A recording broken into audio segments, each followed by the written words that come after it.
canta e é feliz, feliz, feliz. É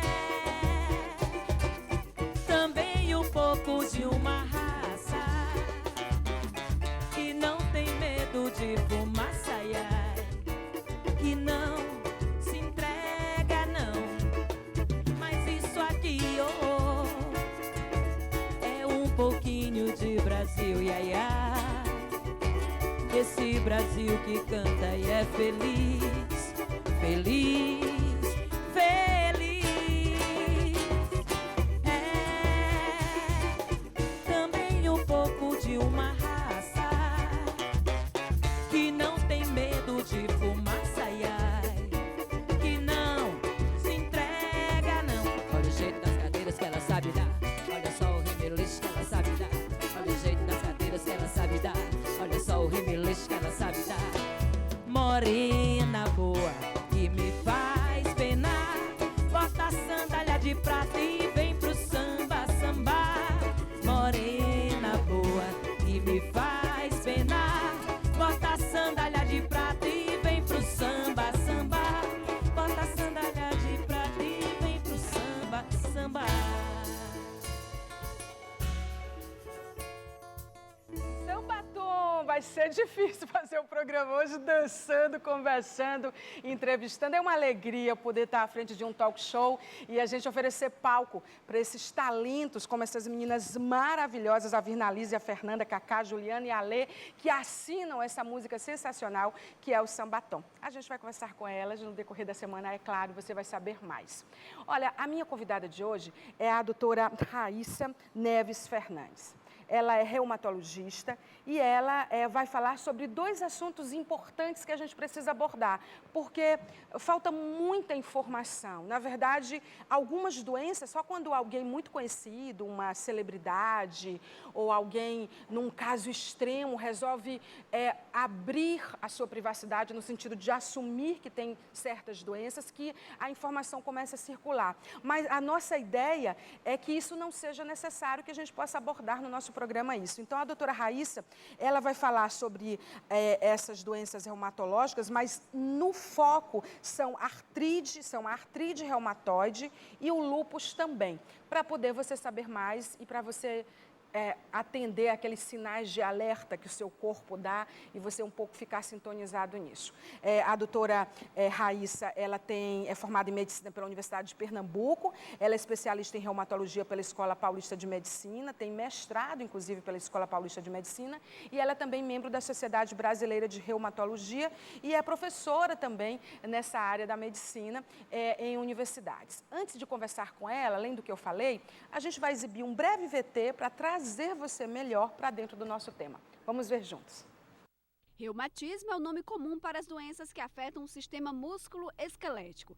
Entretanto, não é correto chamar as mais de 100 doenças reumáticas de reumatismo. Para a maioria das pessoas, quando se fala de reumatismo, a referência encontrada é de doenças típicas dos idosos. Esta ideia é muito difundida, mas equivocada. Existem mais de 100 tipos diferentes de doenças que podem ser classificadas como reumatológicas. No Brasil, existem cerca de 15 milhões de pessoas sofrendo de algum tipo de doença reumatológica e na entrevista de hoje do Falando Nisso, vamos nos aprofundar em duas delas, artrite reumatoide e lúpus. Vai ser uma entrevista bem esclarecedora. Doutora Raíssa, muito obrigada por ter atendido ao nosso convite. Bem-vinda ao Falando Nisso. Boa noite. Boa noite, muito obrigada pelo convite, Maia.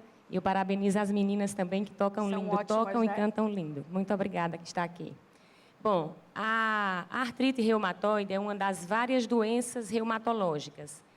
E ela se caracteriza, quer dizer, é uma doença inflamatória, crônica e progressiva.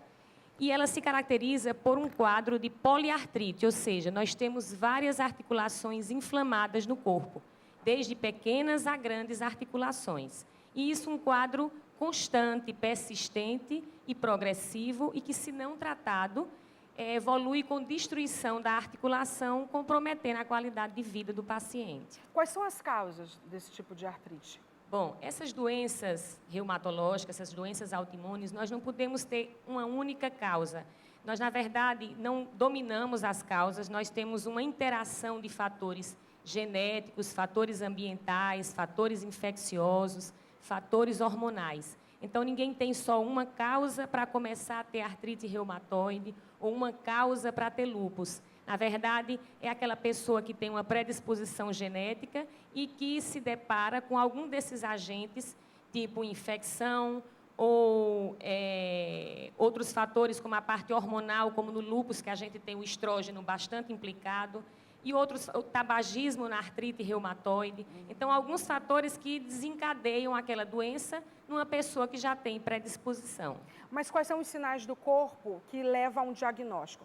Uma pessoa, de repente, ela se sente bem, que sinal o corpo dá, que dor se manifesta para ela procurar um reumatologista? Como se chega ao diagnóstico de uma artrite reumatoide? Tá, então veja só, eu costumo dizer que ninguém dorme sem a doença e acorda no outro dia com a doença, né? Então, isso é um quadro bastante insidioso.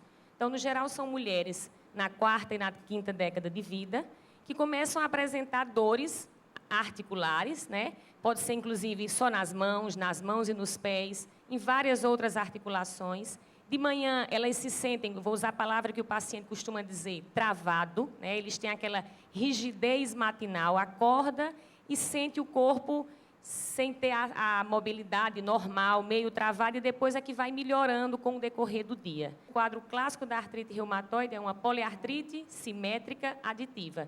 Quando eu digo artrite, quando eu uso na palavra o nome artrite, eu quero dizer que a articulação ela está com sinais inflamatórios, ou seja, dor, calor, rubor. Não é só a dor, é a dor com sinais inflamatórios também. Então, ela aumenta de volume, o joelho fica, como a população costuma chamar, inchado, né? Ou edemaciado. As mãos também, os punhos, principalmente na região da articulação. E é totalmente diferente dos outros tipos de artrite. Eu, por exemplo, eu tenho uma artrite em 2 vértebras aqui nessa região do pescoço e a dor é insuportável quando estou em crise, quando não faço as fisioterapias, os RPGs, os alongamentos da vida. É uma dor irradiada para o braço e para essa região muscular aqui da mama, que é uma coisa absurda. Tem que parar o carro e respirar, porque a primeira vez que eu senti, e as vezes seguintes, eu achava que eu ia ter um AVC, eu ia morrer do coração. As pessoas batiam no vidro do carro e diziam, Maia, você está bem? Eu não conseguia nem falar. É uma dor que ela essa dor reumatoide, essa artrite, ela é pior do que essa? É que, na verdade, talvez você esteja falando de uma cervicalgia, né? Então, você tinha uma dor na coluna cervical que irradiava para o braço, e isso realmente também é muito doloroso. Eu não vou dizer a você qual dessas vai ser pior, porque a cervicalgia também é bastante dolorosa. A questão da artrite reumatoide é que ela é mais difusa, a dor envolve mais articulações. Entendi. É uma poliartrite. Então, eu posso ter essas articulações das mãos, cada uma dessas, punho, metacarpo, interfalangianas, todas atingidas ao mesmo tempo. Um caso extremo pode impedir o movimento completamente com um não tratamento? Impedir da pessoa se movimentar, ela ficar... Pode. Então, veja só, a pessoa começa a ter um quadro desse na mão.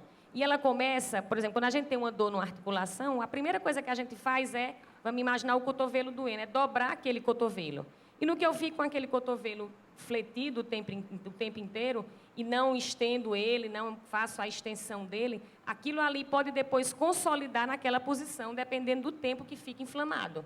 Isso, se acontecer em articulações como o quadril, o joelho, o tornozelo, vai limitar esse paciente, né? Vai levar a uma destruição da articulação e, num tempo muito breve, que aí não precisa ele chegar a ser idoso para ter um quadro desse, ele vai ter uma destruição daquela articulação, que é o que a gente chama de artrose depois. Então, a pessoa pode ter um quadro de artrose com 30 anos, com 40 anos, porque abriu um quadro de artrite reumatoide, por exemplo, com 20. Né? Não é a faixa, no geral, que atinge, mas a gente tem pacientes com 20 anos, como tem crianças também. Agora, sempre mais em mulheres. Por que a maioria dessas doenças?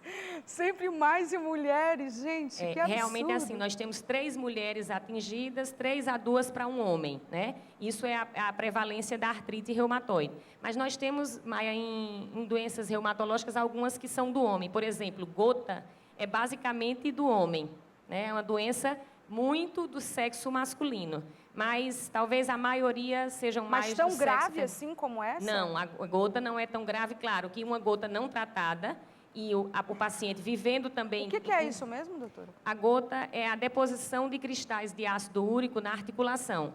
E a gente tem isso mais no homem, e um dos fatores mais importantes ligado com isso é o etilismo, a cerveja, no caso, né? Então, a pessoa que tem a predisposição genética para ter a doença e, no caso, bebe muito, tem um hábito de beber uma cervejinha com certa frequência, pode começar a ter dores articulares persistentes. Tá vendo, Brito? E que pode levar à destruição da articulação. Vamos para o lúpus, então. O lúpus, eu fiquei impressionada com os dados, porque teve uma pesquisa, um estudo recente no Brasil, epidemiológico, que mostra que na região Nordeste há uma prevalência anual de 8,7 pessoas para cada 100 mil pessoas no nosso país. Na verdade, esse estudo que você cita é um estudo feito no Rio Grande do Norte, em Natal, a gente, na verdade, é uma resposta lá, um resultado que a gente tem de Natal, uma prevalência, uma incidência muito alta da doença. E se atribui essa incidência alta em Natal ao sol, por ser uma cidade ensolarada. Então, se a gente for trazer isso para a nossa Teresina, é a mesma coisa, né? Então, a gente... pior. É pior.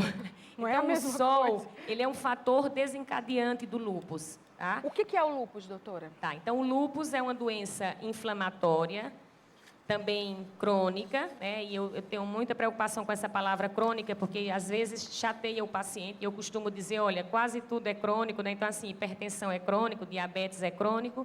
Então, até para acalmar o paciente com a palavra, né, crônica. Então, é uma doença inflamatória crônica, bastante sistêmica, que pode acometer vários sistemas. É diferente, é menos inflamatória do que a artrite reumatoide.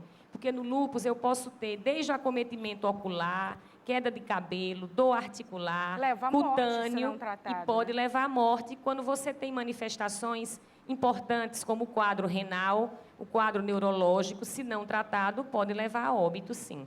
E quais são os indícios? O que a gente tem que estar atento?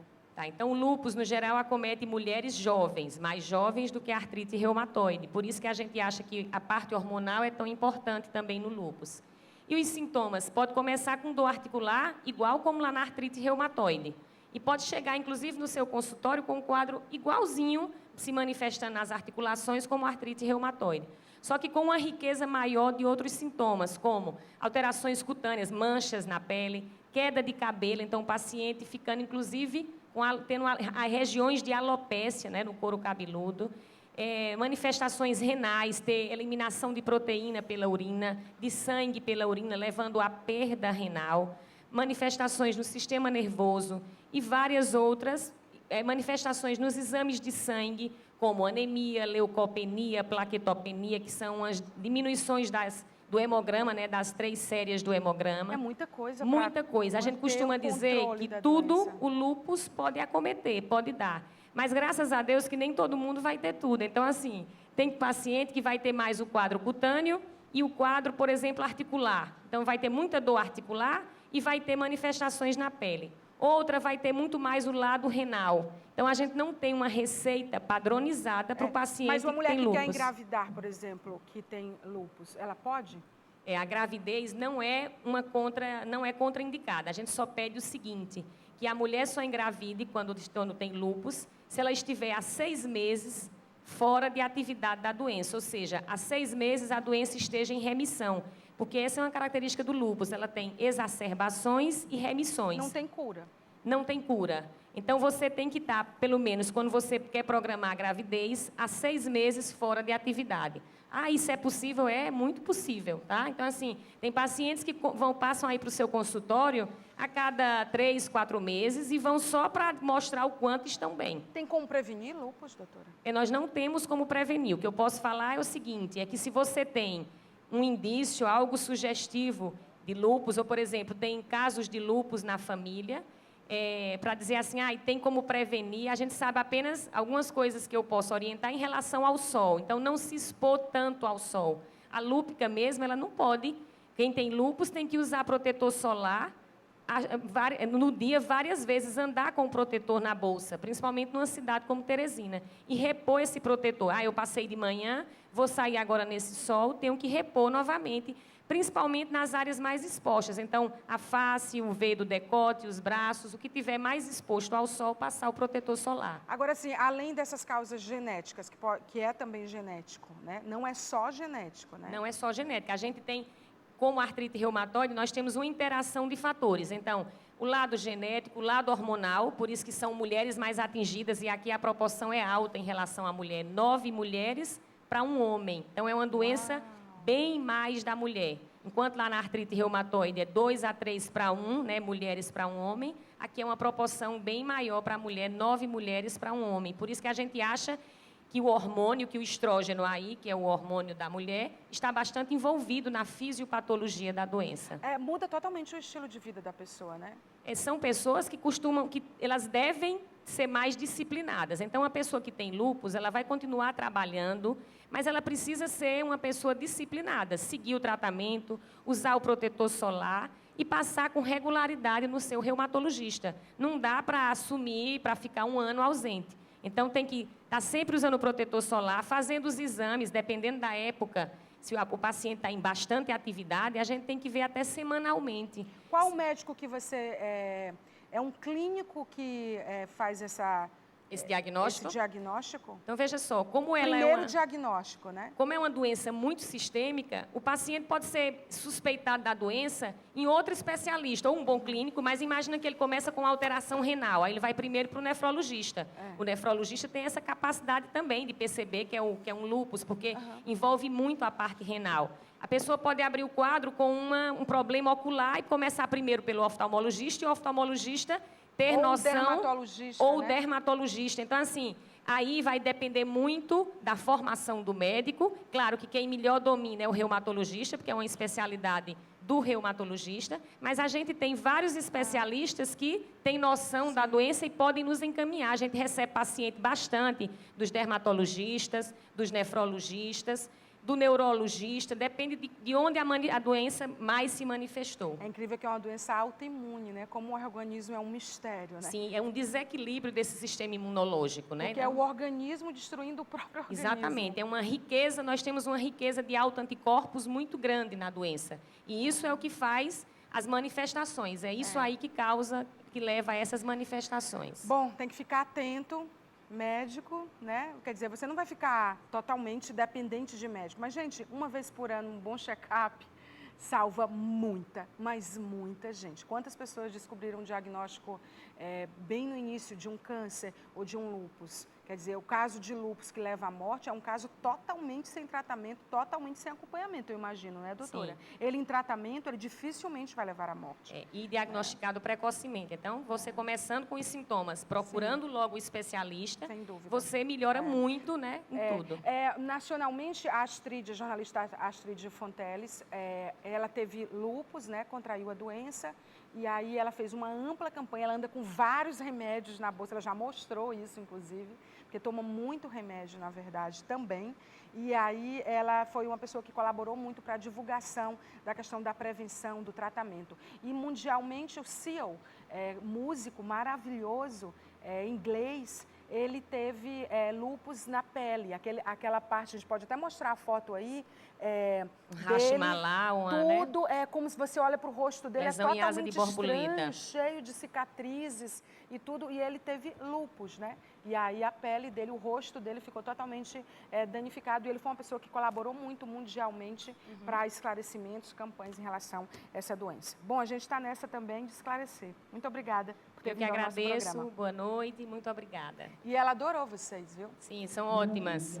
Desde que eu adorou. cheguei aqui no auditório, que eu já estava aproveitando, já estava gostando. São Muito maravilhosas mesmo. E olha, as meninas vão estar dia 9, na Feira da Economia Solidária, que vai acontecer na Praça Pedro II. Dia 12, elas vão estar no Reserva Pub. Elas estão cheias de agenda, e é só você ficar colado. A gente vai dizer... Claro que elas têm fanpage, Instagram. O telefone celular delas a gente não vai dar, tá? Porque elas são lindas. Eu sei que você vai ficar querendo tirar uma casquinha. É brincadeira, gente, mas elas são bem lindas e talentosas, né? Mas a gente vai dar todos os contatos para vocês. Mas antes de ir com as meninas do Sambaton, deixa eu dividir com vocês as minhas dicas de hoje da Livraria Anchieta, que tem 2 endereços, Álvaro Mendes e Nossa Senhora de Fátima em Teresina, e em São Luís, na Avenida Getúlio Vargas, no bairro Monte Castelo. Lá a Livraria Anchieta, a livraria moderna. Uma Ovelha Negra no Poder, Confissões e Intimidades de Pepe Mujica. Foi o Andrés Danza e o Ernesto Tubolvitz que fizeram esse livro.